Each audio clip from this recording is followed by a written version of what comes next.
The Screwtape Letters by C.S. Lewis. Chapter 11. My dear Wormwood, everything is clearly going very well. I am especially glad to hear that the two new friends have now made him acquainted with their whole set. All these, as I find from the record office, are thoroughly reliable people, steady, consistent scoffers and wildlings who, without any spectacular crimes, are progressing quietly and comfortably towards our Father's house. You speak of there being great laughers. I trust this does not mean that you are under the impression that laughter as such is always in our favour. The point is worth some attention. I divide the causes of human laughter into joy, fun, the joke proper, and flippancy. You will see the first among friends and lovers reunited on the eve of a holiday. Among adults, some pretext in the way of jokes is usually provided, but the facility with which the smallest witticisms produce laughter at such a time shows that they are not the real cause. What that real cause is, we do not know. Something like it is expressed in much of that detestable art which the humans call music, and something like it occurs in heaven, a meaningless acceleration in the rhythm of celestial experience quite opaque to us. Laughter of this kind does us no good and should always be discouraged.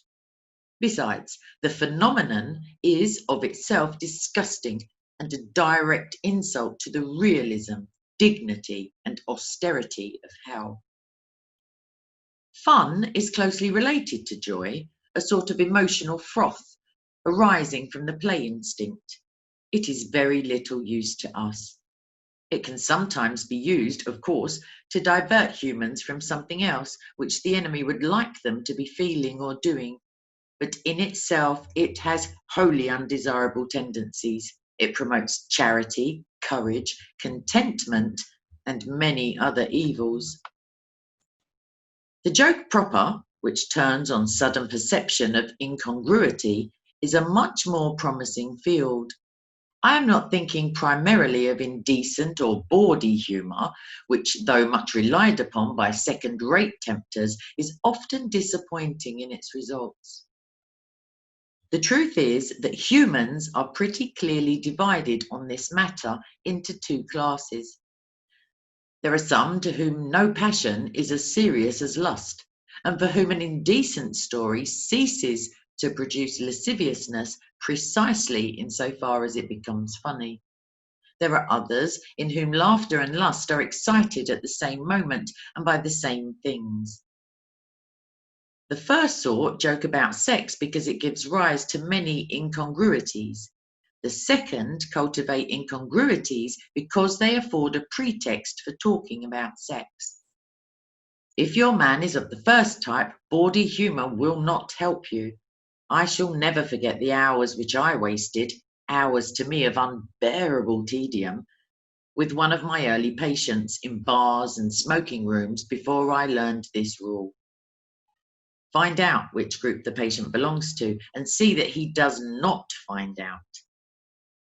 The real use of jokes or humour is in quite a different direction, and it is specially promising among the English, who take their sense of humour so seriously that a deficiency in this sense is almost the only deficiency at which they feel shame.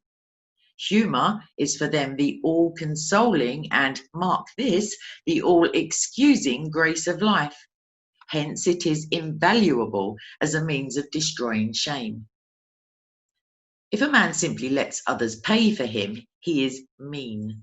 If he boasts of it in a jocular manner and twits his fellows with having been scored off, he is no longer mean, but a comical fellow.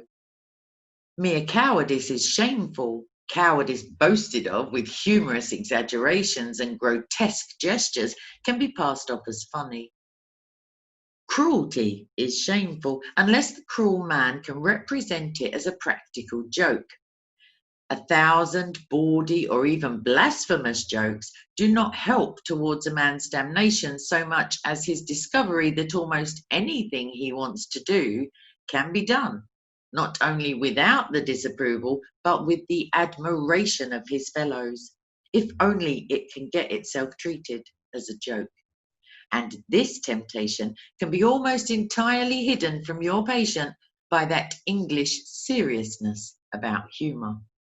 Any suggestion that there might be too much of it can be represented to him as puritanical or as betraying a lack of humour. But flippancy is the best of all. In the first place, it is very economical. Only a clever human can make a real joke about virtue, or indeed about anything else. Any of them can be trained to talk as if virtue were funny. Among flippant people, the joke is always assumed to have been made. No one actually makes it, but every serious subject is discussed in a manner which implies that they have already found a ridiculous side to it.